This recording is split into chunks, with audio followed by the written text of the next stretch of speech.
Our kitchen desperately needed a makeover, but the average cost of a kitchen renovation is, well, way more than we can afford. And my husband and I may not be professional contractors with a ton of experience. I don't know what I'm doing, y'all. I really don't. And we do have a bunch of other responsibilities, but we are set on learning new skills and creating a home we love with our own hands. And we've already made some really great progress in our kitchen so far. So join me on our journey of making our house a home little by little. The first thing we needed to do was head to Lowe's and grab the last few supplies that we needed to finish out this tile project. And of course, I brought my design assistant along to help me get everything I needed. It actually took me 2 different days and 2 different trips just to get what I needed because I was going back and forth between different grout colors and ended up having to return my original grout color choice. But no worries, we got it all figured out. Okay, we got the goods here.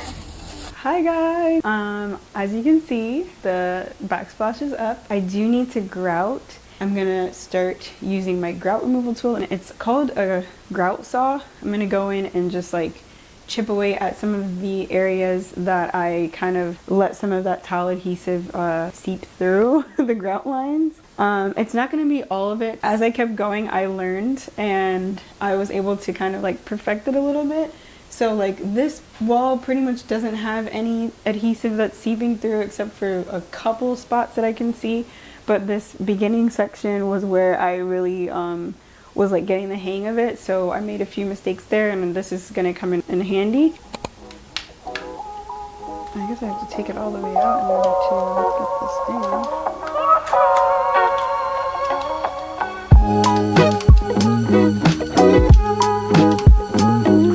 down. Guys, I broke the box cutter. This is what I was using to get the tile adhesive out because I just don't like this tool. I don't know if it's user error or if it's because of the shape of the tile that makes it so difficult, but I'm not fond of it. So this was working great, but okay, we're gonna try this again and see. This grout saw tool proved a lot more difficult to use than I initially thought it would. Okay guys, I think it was user error because I think I figured out how to use this. I just have to be really slow with it, especially with different angles. Once I figured out how to properly use the grout saw, it didn't seem so bad, but I was not about to give up on my old faithful box cutter. I just want to say, reading is essential. Let me show you guys something. This is the tile adhesive that I used to lay the tile, right? And on the back, there are instructions, which I briefly glanced before I installed the tile. And when I say briefly, very briefly, I just glanced at it and kind of, just reviewed it very quickly. But if you look here on step 5, see that guys, step 5? It says lightly clean off excess ceramic tile adhesive with damp sponge. So I thought to myself, why don't you go get one of the sponges, get it damp, and see if it'll get the tile adhesive off the tile. Even though it's been about 3 days post tile installation. So in my mind, I'm like, there's no way that just water is gonna get the tile adhesive off at this point. So that's why I went and bought this tool to chip away at it. Guys, this works. Water and a sponge, it works. It's literally coming right off. Wow, I'm so pleased. I should get my husband in on this since he wanted to take credit for the hard work I did on this tile job. Yeah, this is all us. We did this. I didn't need to go buy that grout tool.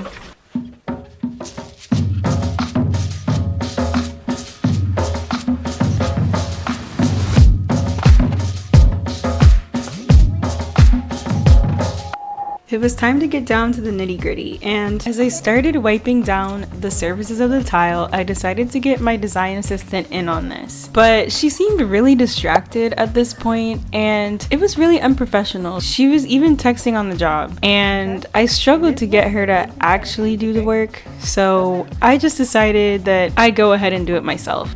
I think I'll let her off the hook this time though, as I can actually understand why she didn't show any interest in this part of the project. It definitely wore me out a little bit.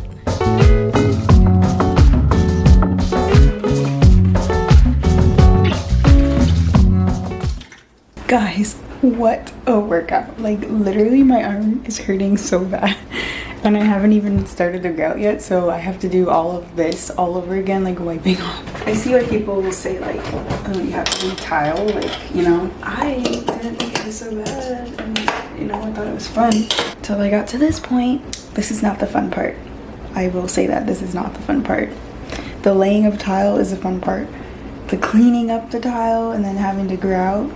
Well, I think the grout will be fun, but wiping it off will not, because, yeah. My arms. Oh my god. Well, I don't have to go to the gym today, that's for sure. Get out of her body. Help. Somebody send help. Finally, I'm gonna start grouting now. I have 2 buckets filled with water, and I have 2 sponges. I'm gonna have 1 sponge in each bucket. That way, I'm not like cross-contaminating the buckets, and I want to keep that second bucket of water as clean as possible, so that's why I'm using 2 sponges. You could do the same method, the 2-bucket method, with just 1 sponge, but I just want to keep it as clean as possible, and hopefully that'll make it easier for me. So let's get started. Have my grout here. I got the Maypie Flex Color CQ. This is a ready-to-use pre-mixed grout, and I got it in the color Avalanche. It has somewhat of a cool tone, and although I like warm tones more, I felt like the cool tone would kind of bring a little bit of contrast without being obvious, because it is still a white color, and I think it's gonna look really nice. I originally was gonna go with a light gray for more contrast, but the more I sat with it and thought about it, I just felt like it would bring too much attention to the backsplash. I want everything to feel like it's very like fluid and cohesive, and I also wanted the backsplash to be kind of a feature in the sense that it brings more texture and interest to the space, but I didn't want it to be like the first thing that you look at. And also, like, I think with darker grout, it makes it look more like honeycomb-esque, I guess you can say, and that's not what I'm going for. So I think the white grout was the best move for my design decision. Before I could get started, I needed to prep my other surfaces like the cabinets and countertops to make sure that they are protected from the grout. This may be an extra step, but one that I wasn't going to be regretting, because it would save me a lot of time when it comes to cleanup in the end. And of course, somehow the most simple part of this project became the most dangerous, because I ended up nicking my finger on the bottom of the cabinet. So I have this grout float, and I also have this margin float, which I got to get into like the smaller crevices, especially behind the sink. And we're gonna get started. I need to probably dust this off a little bit, because my little one was playing with it, so who knows what it's touched already.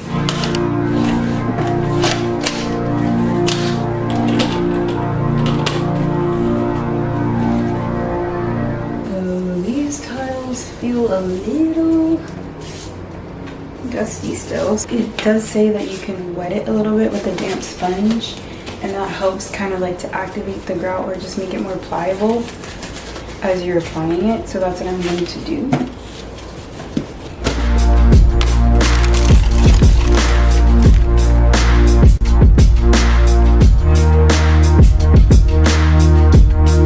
We were finally getting to the fun part of this project, and while I was anxious to see the end result, I knew that I needed to really take my time during the beginning of this application to make sure that I was getting the hang of it and really perfecting my method.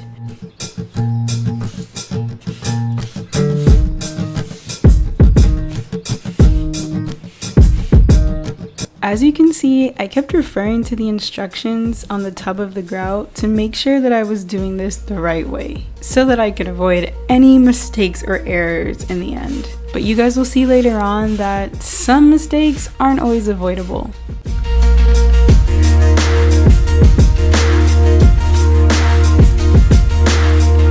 I was going in X motions to really pack the grout in the grout lines and ensure that there wouldn't be any bubbles or gaps in the grout. When applying it, it was really helpful to hold the float at a 45-degree angle to really get the product in there and avoid it from cracking once everything was dried and cured over time.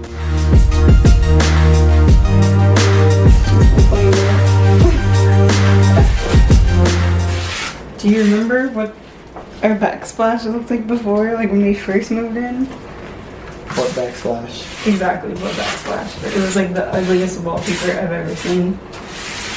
The concept was cool though, because it was like faux stone type wallpaper, I guess. Or it's supposed to look like that, but it was not.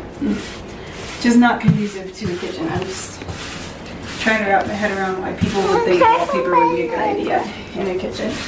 With like grease and stuff.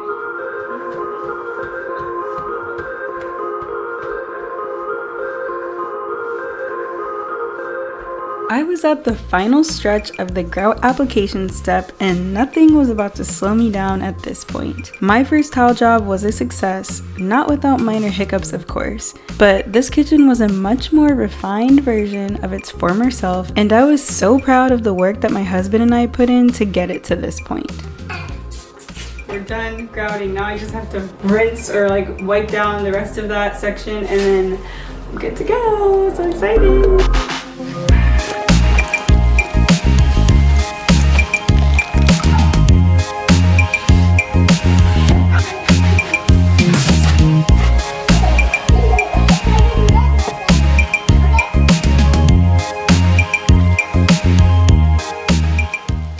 Now I'm no professional, but these results speak for themselves and I was feeling really confident in my abilities after this tile job. I mean, it turned out pretty amazing. So when I put the outlet covers on, there are like gaps on some of these where I guess I didn't grout enough. I thought like it would cover it and it'd be fine, but I needed to grout more. Like for instance, it looked like this on this side, but this side is covered by the outlet cover, no problem, as you can see here. But on this side, there was too much of a gap. So I'm going over all the outlets because there are a couple that this was an issue with, pretty much all of them.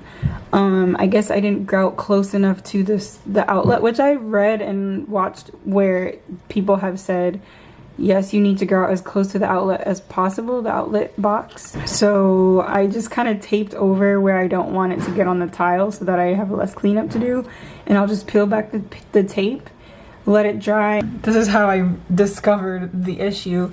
I put the cover on and I noticed there's gaps that look like this. This is just real life, guys. I'm not a pro, so now you guys can see, like, it's not perfect, but it's really good. I will say, like, if you look at the grout lines, they're just really good. There are no like holes or gaps in the grout. So I'm really pleased with that. I still need to caulk like in the corner. I don't know if you could tell. I need to caulk there and along the countertops. So I'm hoping that's enough. I don't know if it will be. Let me see. I really felt like I was completing a big art project and I think that's why I enjoy DIYs so much. I remember as a child I would play with toys in unconventional ways that would mimic the very things that I'm doing as an adult, like channeling my inner architect by building giant garages with tiny Lego pieces, or creating my own floor plan to my dream home on the Sims video games. Shout out to my fellow millennials. Or even designing multiple rooms in my composition notebook from home magazine clippings. DIY has been like an adult expression of the inner childhood dreams that I've always had but never truly tapped into. And I think that's why I truly enjoy it so much. Hi guys, I am back. This is another day. We had to take a little time away from this project. We went on a little trip, but we're back now. I completed laying the tile, grouting, cleaning it, installing the outlet covers, and now I need to caulk all the corners and the seams. This Mapei T Plus caulk is already in the color that matches the grout that I've used. I don't know what I'm doing, y'all. I really don't. Oh wow, I didn't have to do that. I feel like such an idiot. Okay, so all I had to do was press this down, pull this all the way back, and then that comes right out. I was like twisting it, so I just learned something new with you guys. So there, like this one's not coming out. I need to cut this. What I like to do, I'm not gonna say this is what you should do because I don't know, this is what I was taught, is you always cut this tip at an angle so that it gives you a cleaner application. I have this silicone trowel scraper, I think it's called, set. It comes with this tool, so this part is what you use to scrape off old caulk. I'm just gonna wear these gloves for the fun of it because it came with the set, so why not? I got this probably for like $1 at a liquidator store. If you guys know, you know. I really hope, because I don't know what this, oh, ha, wait a second. I just remembered something, my dad taught me this. So you put it at an angle like that. Boom. It's cut. I feel so smart for remembering. I learned that when I was a little girl helping my dad with like house projects and stuff. I was having a really hard time getting the caulk gun set up and ready for use, but honestly, a quick YouTube University search would have saved me a ton of time. I don't know what's going on, but it's not coming out, and I'm thinking maybe I need to cut it a little further down. I've never seen one that has this on it, and I was thinking maybe that's a cap, but it doesn't seem to want to come off, so I don't know. Yeah, I think that was a cap, and I don't know how to get it off. Oh, what do you know? Look, the cap came off with the cutter. Okay, that is so fun. It's literally not coming out. It looks like it's dried up in the top of there.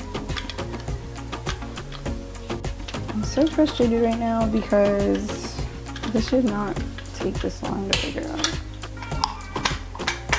Should be breaking now. Take like 5 or something. I don't even know. Okay, let's try this again.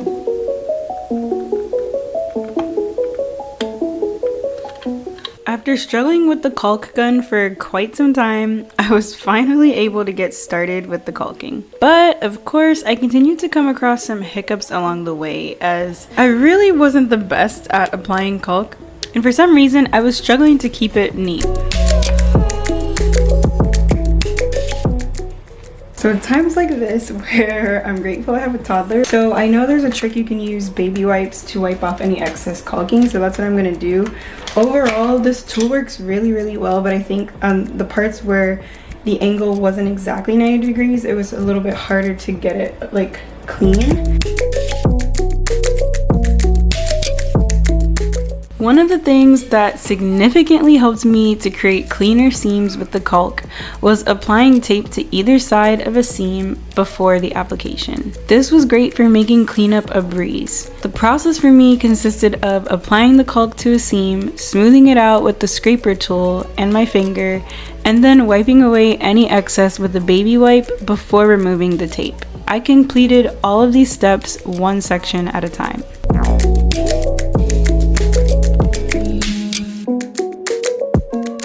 With some continued practice, of course, I got better at applying caulk to the seams, but this had to be one of the most underwhelming parts of the project in my opinion. So many of you in the comments have said that my videos inspire you to tackle your own renovation in your home, and that truly means the world to me. I mean, I put off doing the kitchen cabinets and backsplash for over a year simply out of fear for messing up. But now that I went for it, I can say that it was completely worth it, and I have learned so much and gained so much confidence to do other projects around our home. So if you've been putting off a project in fear of messing up, start doing some research, watch some YouTube videos, and get to it. The only way that you can learn is really to try. And you guys can see just from the before and after clips that I've truly learned so much in this renovation. In this video, I brought you guys on 2 Lowe's trips to gather some more supplies. I cleaned up the grout lines from any excess towel adhesive using a special grout saw, and I started grouting. I also fixed some mistakes that I made along the way and caulked all of the remaining seams to complete this tile job. In the next video, I'll be painting all of our kitchen walls with a fresh coat of paint, finally solving our window trim dilemma, and giving the staircase in our kitchen a little glow up, amongst a few other things of course. So be sure to subscribe and turn on the notification bell so you don't miss the rest of this kitchen makeover series. Thanks so much for watching and be blessed.